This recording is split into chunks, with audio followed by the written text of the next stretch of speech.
Less than 1 minute to go. Got about 5 or 6 boats racing 29ers. First 29er regatta in quite a long time on the West Coast. We've got a 3 or 4 Tier 1 group and a 2 or 3 Tier 2 group. So we've got kids that have been sailing quite a long time and some that are brand new. I think I already said that. Oh, the boat's favored.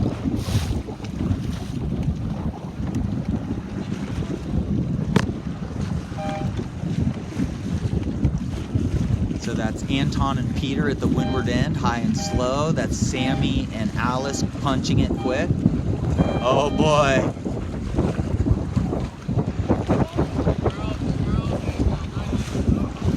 Well, it took a little time for the sound signal to get to us. Remember, it took a second. There's a lot of wind right now. The noise takes a little while to get to the pin. That was a pretty short line. Okay, so let's look at them. The only way a pin end boat can call a starting line is if they have the countdown on the radio. You can't call the pin without a countdown on the radio. You're especially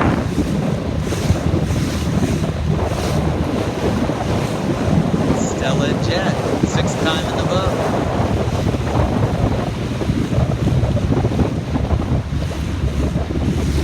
The jib's breaking evenly. Their main looks great.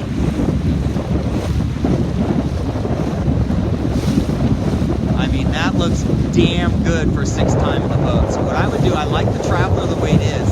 If I were them, I would just go a little more bang. Jet would lean back a little more, and Stella would, more bang would power you up, because your leech is a little too much for you. She's pulling it right now.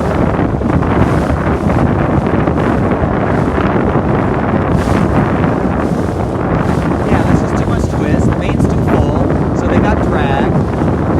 They could go more power with their hiking a little harder. The jib looks great. Yeah, Bella and Preston. 240 pounds soaking wet. They're giving up like 60 pounds on a couple teams here. This is awesome. Look how good they look.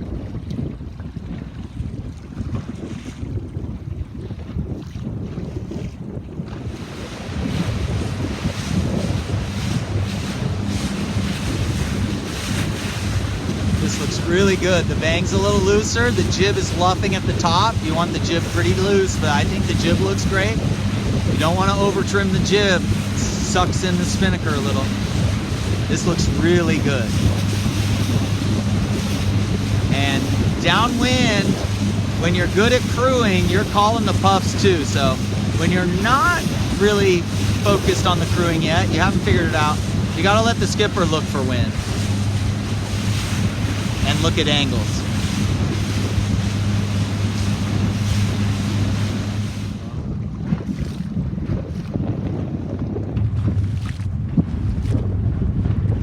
They're coming right at me. She's like, oh, get out of there. Yeah. Just killing it. I still think their jib's luffing up top. We need power. The wind is back on.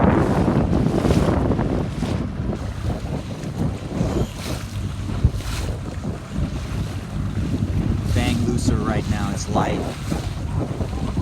See how the bottom of the main's really flat? Keep the main. Yeah, make her high. There we go. Yeah. A lot of crews in flat waters will let the main out too much, but if you watch, the biggest thing they've learned in skiffs, watching the Olympic sailors train for the American team, the thing I've learned is in these conditions, man, these guys are like the margin of trim is like 1 or 2 inches.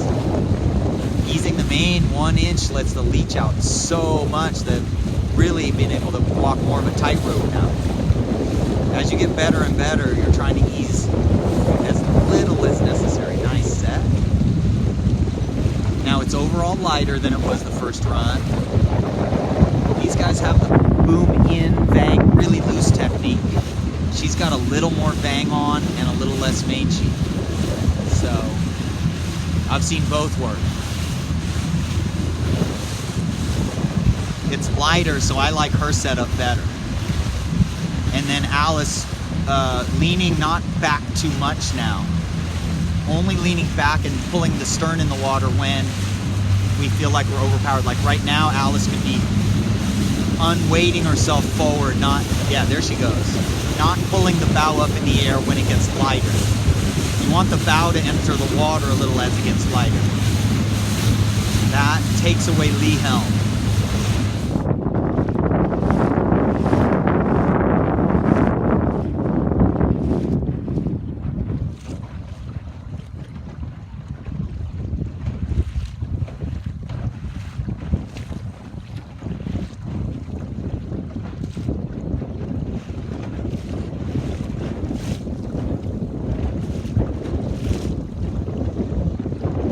Good, we're working on the skipper, staying on the rail and steering a fast reaching course. Not, if you have to get off the rail, it means you went too low. There we go. The boats still don't work as good as the A-Team. So, you know, these are all donated boats that have been put together. So that was really nice. She stayed on the rail, low center of gravity, reaching fast.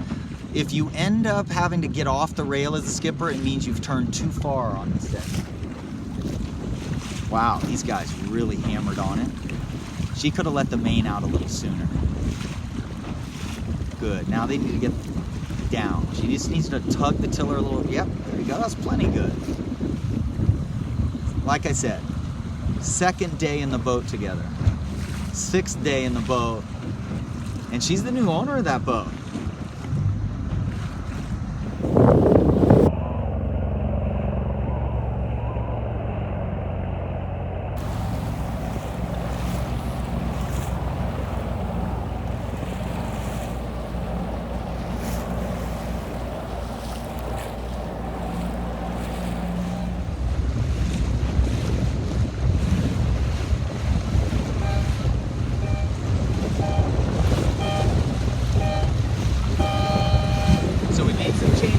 Guys, they weren't pointing well. He needs more bang. So Jet needs more bang. Too much twist. That's the difference. You're going to see the twist on these boats. These boats have been sailing several years in the boats. You're going to see. So you're going to see these guys have less twist than the girls, and that's the difference. That's why they can't beat the boys. See how less twist? I mean, I know the boys are bigger, but. See, I think the girls are, I'm going to change the girls after this race. See how they heal the windward there? That's just leech tension. They just needed the main to be able to come in. Their Traveler is possibly a tick loose. Great tack. It's a light spot, so that was just a great tack. That's how you tack a 29er. You respond to the conditions.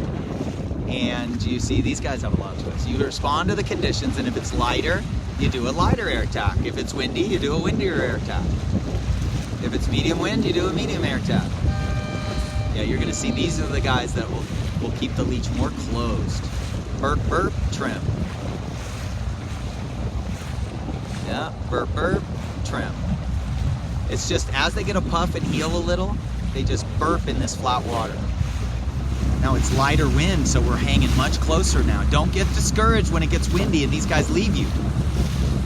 They've been sailing a lot of years. I mean, they've sailed more in the last 2 weeks than you have in a 29er in your life. They've sailed these boats, so these guys sail 5 days a week. Maybe 6.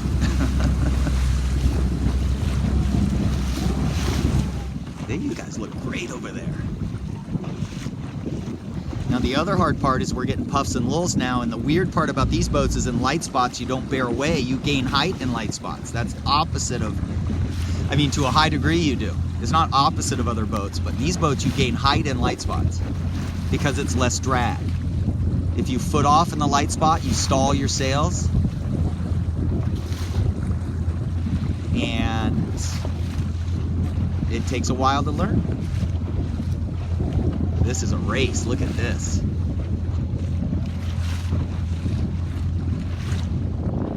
There's the mark. We have a south puff. Look at these guys. I mean, they are headed towards, there's Tijuana on the hill. We are left of Tijuana. So the only hope we have here is stare at the water and pray that we see some dark water. We don't see dark water, so we're just gonna bite a header in here.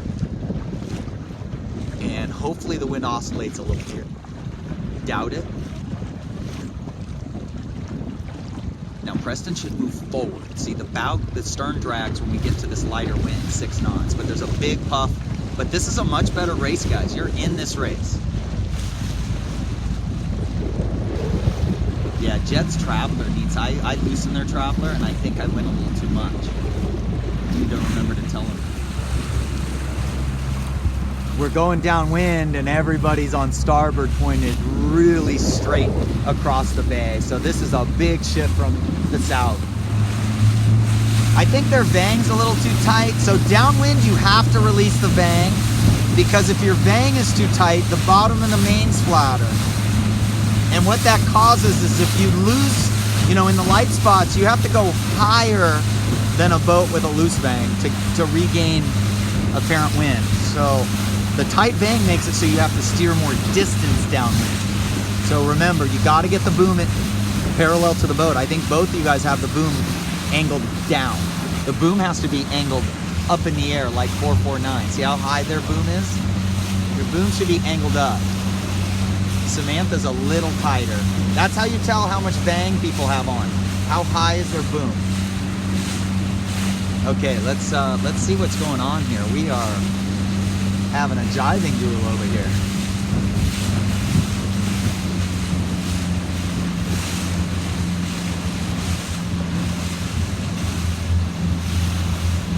So much different conditions. Much different conditions than we had earlier, which is what the forecast was, 6 to 9 knots from the south.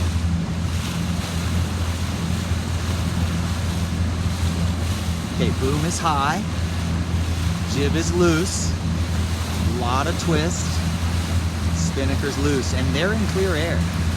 And heel to leeward a little. See this little tiny bit of heel? The reason why we have that tiny bit of heel to leeward is because the boat has a ton of lee helm. And heeling to windward makes it so the boat starts to round down. So we sail flat and then heel to leeward 2 or 3 degrees. Yeah, this is a battle right here. He's still in clear air though. He's starting to feel nervous, you can tell. And no, oh, they've got him now. And so he's stuck here. He's laying the marks in any sort of header. So he doesn't have a choice. Oh, look at that. They just soaked. As soon as they started to get rolled, they went into a little more heel and a little more of soak mode. See that? They got a little heel. Anytime they get a puff, they'll soak.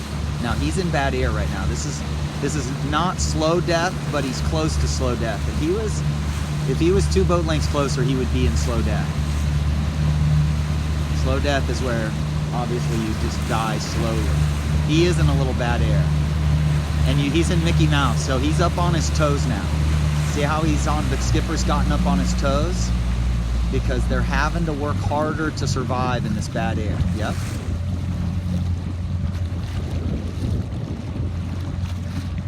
Really good jibe by the girls. Now she's gonna park it here. Never mind. Really good idea by the girls not to mess around. Oh, leader's got a puff.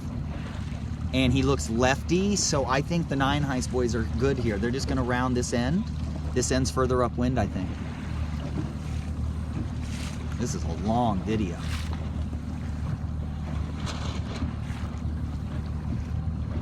Yeah, so they're gonna do a jibe takedown here. And the buoys look pretty square. I think Anton's angle is pretty high here. So I think these guys, yeah, see, these guys rounded the upwind end. If this was a starting line, where would you have started? You'd have definitely started down here. I mean, they're parallel to the line. So these guys just made a big gain. Wow, look at how much vang they have on. They need to ease their outhaul. Oh, they just eased the vang. So they had, yeah, that was good though. They just had a little over vang. but they made a big gain here.